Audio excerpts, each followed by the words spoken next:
This is In Depth. We are facing some long-time traditions we've enjoyed for years that are going to be drastically changed. In this year of the pandemic, some have already been canceled, like the Evansville Riverfront Fireworks Show and Strassenfest just today. That comes to mind that makes me think one thing, surely not the Fall Festival. Well, joining me tonight is Jordan Rabin with the Westside Nut Club.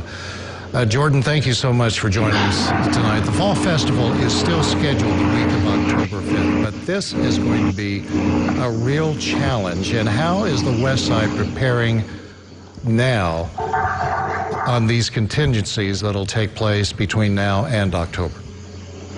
Yeah, Brad, and thanks for having me on. So, really the planning starts after the last festival. So when the last one ended in 2019, we started planning for the festival this year, obviously long before this coronavirus was an issue. We've got our own equipment, our own restrooms, our own office, and things like that we've got to get ready, permits with the city to pull. So it's a year-long process, and it doesn't happen overnight. So we've got to still proceed as if it's going to happen. We certainly hope it's going to happen. But it's far too early to tell.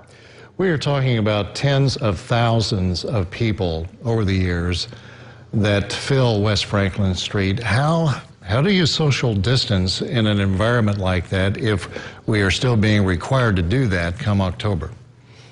That's a good question. We're going to follow, if we're able to have it, we're going to follow all of the guidelines set forth by the state and local officials and the local health department. If that means some sort of social distancing, we'll try and do what we can to make it work.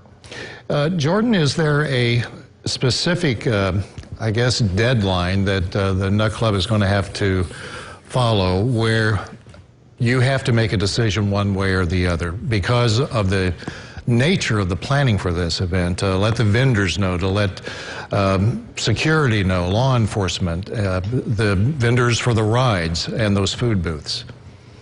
Everybody's obviously fully aware of the situation. We're going to let everybody involved know as soon as we make a decision, including you guys.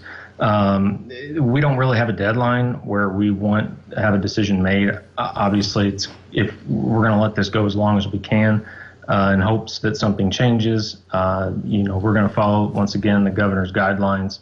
But there really is no set date where we're going to have a decision made, yes or no. Over the years, and you know this better than anyone, a lot of people literally plan their vacations around the Fall Festival, and there's so much at stake here because of the charitable work that the Nut Club does with this festival.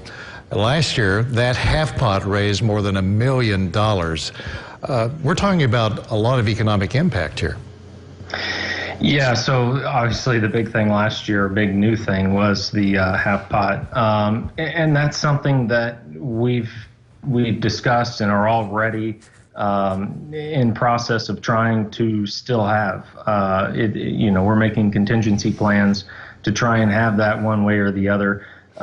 So we can still collect the funds to give back to the community through the half pot. The other main source of our income outside of the half pot is obviously the festival, but we want to be able to have the funds to give back to the community. And if it's just the half pot that we're going to have, that's fine. Obviously not ideal, but if that's the best we can do, we'll do it.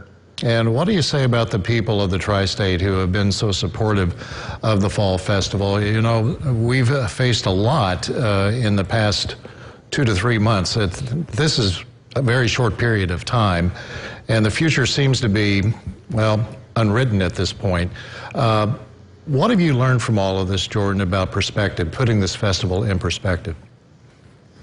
Obviously this is the first of this kind. We've learned that the community really supports the Nut Club and the Fall Festival. We've had tons of questions, both online and in person. We've had all of the news outlets, asking us constantly, what's going on, what's going on. And that's a big support for us. There's a lot of organizations that, for some, this may be their only source of income for the year is what they make during the Fall Festival. So, for us, it's a business decision. We're glad that everybody's able to have fun down there, but for us, it's business. Well, Jordan Raymond, thank you so much for joining us tonight. We'll underline right now the Fall Festival is scheduled to start on October 5th. And of course, the door is always open right here, Jordan, for the West Side Nut Club. If you want to pass on information, we'll get that out as soon as you want it out. Thank you so much for joining us tonight.